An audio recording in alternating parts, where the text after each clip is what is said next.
16 मई 2008 तारीख, जब एक शांत सुबह एक भयानक खोज में बदल गई। जलवायु विहार, नोएडा, एक ऐसा इलाका जो अपनी शांति और हरियाली के लिए जाना जाता था, उस दिन एक अपराध स्थल बनने वाला था। तलवार फैमिली की दुनिया तब टूट गई जैसे कोई नाजुक कांच का खिलौना बिखर जाता है। खुशियों से भरा घर मातम में डूब गया जब 13 साल की आरुषि अपने बेड पर मरी हुई मिली। उसकी मासूमियत हमेशा के लिए छीन ली गई थी और एक परिवार की जिंदगी हमेशा के लिए बदल गई। फैमिली का लाइव इन हेल्पर हेमराज गायब था, जैसे हवा में घुल गया हो। उसका अचानक गायब होना शक की सुई को उसकी तरफ मोड़ रहा था और तुरंत उस पर शक चला गया। पुलिस के लिए वो सबसे आसान सस्पेक्ट था। पुलिस और मीडिया ने तुरंत हेमराज को किलर बता दिया। बिना किसी ठोस सबूत के एक राय बना ली गई, जो एक जानी पहचानी कहानी थी। एक गरीब नौकर, अमीर परिवार की बेटी का कातिल। क्राइम सीन खराब हो गया। अनजाने में या जानबूझकर, ये कहना मुश्किल था, क्योंकि पड़ोसी और देखने वाले अपार्टमेंट में घुस गए जैसे किसी मेले में आ गए हों, बिना ये सोचे कि वो क्या कर रहे हैं, जिससे सबूत मिट गए।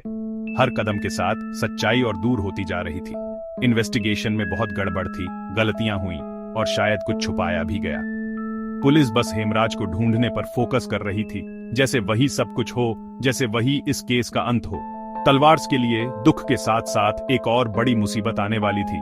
पब्लिक की नजर और मीडिया का हंगामा भी था। हर तरफ कैमरे, हर तरफ सवाल और हर तरफ शक। कहानी सीधी लग रही थी, एक सरल स्पष्टीकरण जो हर किसी को समझ में आ जाए। एक नौकर ने मारा और भाग गया। केस बंद, इंसाफ हो गया। लेकिन कुछ ही घंटों में सब कुछ बदलने वाला था। केस में एक शॉकिंग मोड़ आने वाला था, एक ऐसा मोड़ जो हर किसी को हैरान कर देगा। तलवार्स, जो पहले विक्टिम थे, अब एक बुरे सपने में फंसने वाले थे, अब सस्पेक्ट बनने वाले थे। इंसाफ के कटघरे में खड़े, अपनी ही बेटी के कातिल के तौर पर। मिस्ट्री बस शुरू हो रही थी और इस मिस्ट्री के साथ कई राज खुलने वाले थे। अगले दिन हेमराज की बॉडी तलवार्स की छत पर मिली, उसे भी मार दिया गया था। पुलिस की थ्योरी बिखर गई। जिसे किलर समझा जा रहा था, वह अब विक्टिम था। कोई जबरदस्ती एंट्री नहीं थी और एक बंद घर में 2 मर्डर हुए थे। शक पेरेंट्स पर चला गया। पुलिस ने एक सनसनीखेज नई थ्योरी दी। राजेश तलवार ने ऑनर किलिंग की थी। तलवार्स को मीडिया में बदनाम किया गया, उनकी पर्सनल लाइफ को खंगाला गया और जज किया गया। इन्वेस्टिगेशन एक तमाशा बन गई और सच्चाई और भी उलझ गई। ये केस अब एक नेशनल ऑब्सेशन बन गया था। पब्लिक के गुस्से और मीडिया के बढ़ते दबाव की वजह से ये सेंसेशनल केस सीबीआई को सौंप दिया गया। जनता की मांग थी कि सच सामने आए और सीबीआई पर यह जिम्मेदारी थी कि वो हर एंगल से इस केस की जांच करे। पहली सीबीआई टीम ने घटनास्थल का बारीकी से निरीक्षण किया, सबूतों को परखा और शुरुआती जांच में ही ऑनर किलिंग की थ्योरी को खारिज कर दिया। उन्हें लगा कि मामला कहीं और उलझा हुआ है। टीम ने अपना फोकस 3 डोमेस्टिक वर्कर्स पर किया। उनसे पूछताछ की गई, उनके बैकग्राउंड को खंगाला गया और हर छोटी बड़ी जानकारी को नोट किया गया। नार्को टेस्ट से उन डोमेस्टिक वर्कर्स की इन्वॉल्वमेंट का पता चला, जिससे केस में एक नया मोड़ आया। इस खुलासे के बाद कुछ देर के लिए तलवार्स को क्लीन चिट मिल गई, क्योंकि शक की सुई दूसरी तरफ घूम गई थी। लेकिन कहानी में ट्विस्ट तब आया जब एक नई सीबीआई टीम ने इस केस का चार्ज संभाला। नई टीम के आने से उम्मीद की एक किरण जगी। नई टीम ने पिछली फाइंडिंग्स को डिस्कार्ड कर दिया। उन्हें लगा कि जांच सही दिशा में नहीं जा रही है और पेरेंट्स पर फिर से फोकस किया। पुरानी फाइलें फिर से खोली गईं और तलवार्स एक बार फिर शक के घेरे में आ गए। उन्होंने तर्क दिया कि घर में किसी आउटसाइडर की एंट्री के कोई निशान नहीं मिले, इसलिए कोई बाहरी व्यक्ति मर्डर नहीं कर सकता था। यह थ्योरी केस को और भी उलझा रही थी। लेकिन उनके पास तलवार्स को दोषी साबित करने के लिए डायरेक्ट एविडेंस नहीं था। केस में कई लूप होल्स थे और सबूतों की कमी एक बड़ी चुनौती थी। सबूतों की कमी के चलते सीबीआई ने कोर्ट में क्लोजर रिपोर्ट फाइल की, जिसमें यह कहा गया कि पेरेंट्स पर शक तो है, लेकिन उन्हें प्रोसिक्यूट करने के लिए इनफ प्रूफ नहीं है।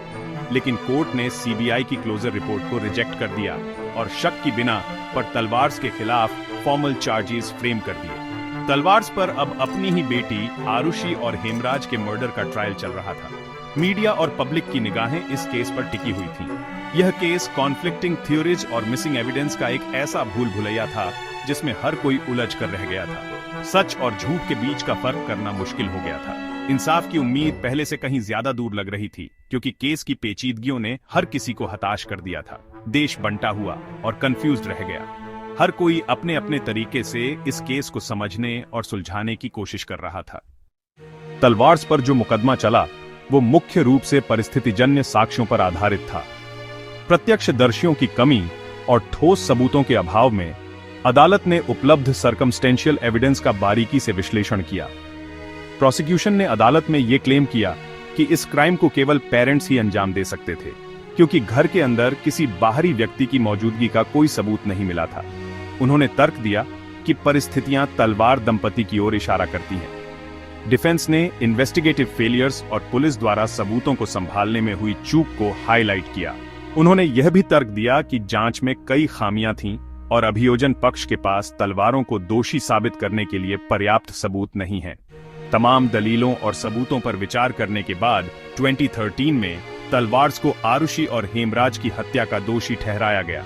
अदालत ने उन्हें आजीवन कारावास की सजा सुनाई, जिसके बाद उन्हें तुरंत हिरासत में ले लिया गया और जेल भेज दिया गया। इस फैसले पर पब्लिक ओपिनियन बंटा हुआ था। कुछ लोग इसे इंसाफ मानते थे, जबकि कुछ का मानना था कि यह इंसाफ का मिसकैरेज है, क्योंकि परिस्थितिजन्य साक्ष्यों के आधार पर किसी को दोषी ठहराना सही नहीं है। लेकिन इस फैसले के 4 साल बाद हाई कोर्ट ने उन्हें सबूतों की कमी के चलते बरी कर दिया। कोर्ट ने अपने फैसले में इनसफिशिएंट एविडेंस और ट्रायल कोर्ट द्वारा की गई गलत रीजनिंग का हवाला देते हुए तलवार दंपति को राहत दी। इस फैसले के बाद तलवार्स को जेल से आजाद कर दिया गया, लेकिन उन्हें पूरी तरह से इनोसेंट डिक्लेयर नहीं किया गया, क्योंकि कोर्ट ने सिर्फ सबूतों की कमी के चलते उन्हें बरी किया था। इस केस में असली किलर आज भी अननोन रहा। कानूनी तौर पर केस अभी भी खत्म नहीं हुआ था, क्योंकि जांच अभी भी जारी थी और कई सवाल अनसुलझे थे। आरुषि हेमराज केस इंडिया का सबसे डरावना मर्डर मिस्ट्री बना हुआ है। इसने पॉलिसिंग, मीडिया और जस्टिस में गहरी कमियों को उजागर किया। फिल्में और किताबें बहस को जिंदा रखती हैं, लेकिन कोई भी थ्योरी पुख्ता नहीं है। तलवार्स नुकसान और बदनामी के साथ जी रहे हैं। हेमराज की फैमिली अभी भी जस्टिस का इंतजार कर रही है।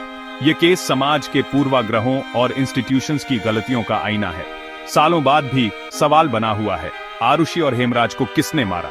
जवाब जस्टिस की तरह अभी भी पहुंच से बाहर है।